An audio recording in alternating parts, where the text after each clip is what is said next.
we are told that our fear of porcelain dolls is just a product of 1980s horror flicks. We are told that it is all in our heads. But what if your brain is not lying to you? Most people assume that pediophobia is a modern glitch. It is not. It is an ancient, biological survival alarm. When you see something that looks human but lacks a pulse, your nervous system does not see a toy. It sees a predator in disguise. It sees a threat that has mastered the art of standing perfectly still. You are not being irrational. You are being observant. Walk into any drafty old house in the Midwest during a grey November morning. You will feel it. It is that specific, heavy humidity in the air that smells like mothballs and wood rot. My grandmother has lived in this atmosphere for decades. She treats her collection like royalty. To her, they are memories. To me, they are the pale freaks that populate every single corner of the guest room. They are the epitome of a little girl's nightmare. She asks me why I do not like them. She compares them to a Barbie. But a Barbie is plastic and bright. These things are haunting. Their eyes are not painted, they are depths of glass designed to conceal whatever is trapped inside. The air in her house always feels like it is 50 degrees colder when you are in a room with them. I have spent years trying to figure out why she keeps them. She says every girl in town wanted one back in the day. I find that hard to believe. They look like they are waiting for the lights to go out so they can start their shift. Every time I visit, I feel their gaze tracking my movement across the faded floral carpet. It is not just a feeling. It is a physical weight. My hands shake when I have to brush past their lace dresses. I leave her in the kitchen with her tea and head to the room I sleep in, knowing that I will not be sleeping alone. Research suggests that the uncanny valley is a very real psychological frontier. When an object looks almost human, but not quite, it triggers a deep-seated disgust response. Some people notice that this reaction may help protect them from pathogens or predators. Some experts suggest that the brain may help us identify wrongness before we can even name it. These dolls are the perfect storm of wrongness.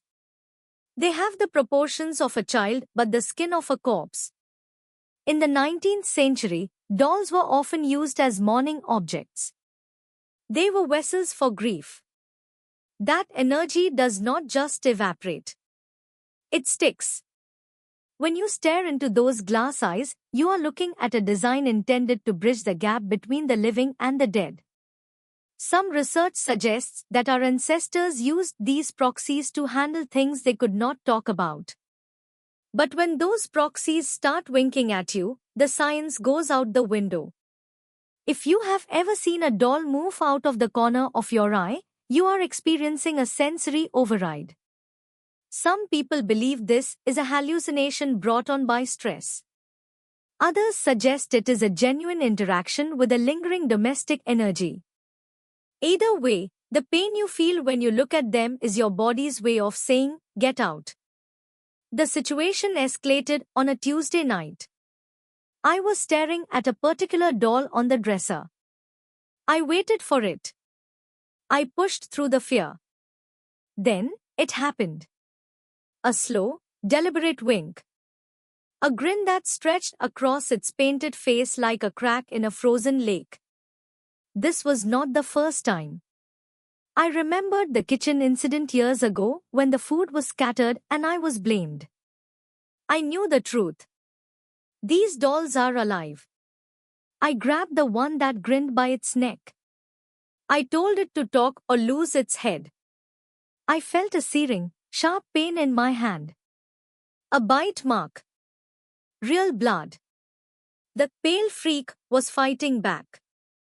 I did what any sane person in a survival situation would do. I removed its head and threw the body against the drywall. Then came the sound of tiny metal scraping on wood. A dozen of them, armed with silverware, stabbing at my ankles like a swarm of hornets. I did not panic because I had prepared for this moment my whole life.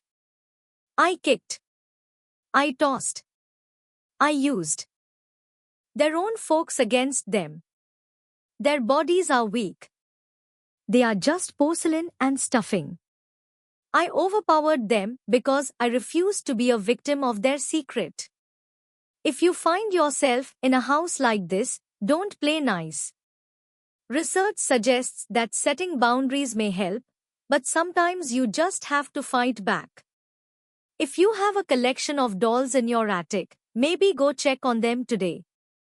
Just make sure you bring a flashlight and watch your ankles. Some people notice they move when you blink.